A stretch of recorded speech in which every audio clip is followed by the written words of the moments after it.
অসম চৰকাৰৰ দ্বাৰা অনুষ্ঠিত এডিআৰই পৰীক্ষাৰ তৃতীয় শ্ৰেণীৰ পৰীক্ষাৰ ফলাফল ইতিমধ্যে ৰাজ্য চৰকাৰে ঘোষণা কৰিছে। যোৱাকালি এডিআৰই পৰীক্ষাৰ পিছত police constable, sub inspector of police, গৃহ বিভাগৰ অধীনত থকা বিভিন্ন পৰীক্ষাৰ ফলো অসম চৰকাৰৰ গৃহ বিভাগে ঘোষণা কৰিছে।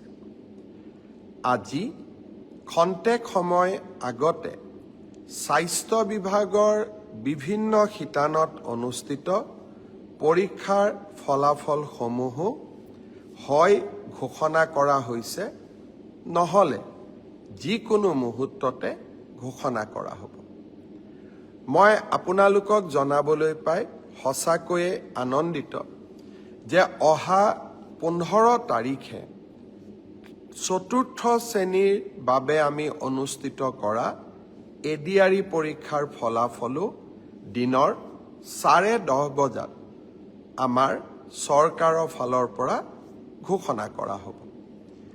আৰু এই প্ৰক্ৰিয়াকে আগুৱাই লৈ গৈ 15, 16, 17 এই যিকোনো এটা দিনত post graduate teacher, graduate teacher তাৰো ফলাফল আমি ঘোষণা কৰিম।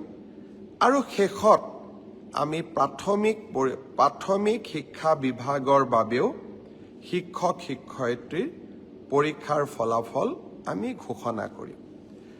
অৰ্থাৎ অক্টোবৰ মাহৰ ভিতৰত অসমৰ 35,000 নিবনুৱা যুৱক যুৱতীয়ে কৰ্ম সংস্থাপন পাবলৈ সক্ষম হ'ব।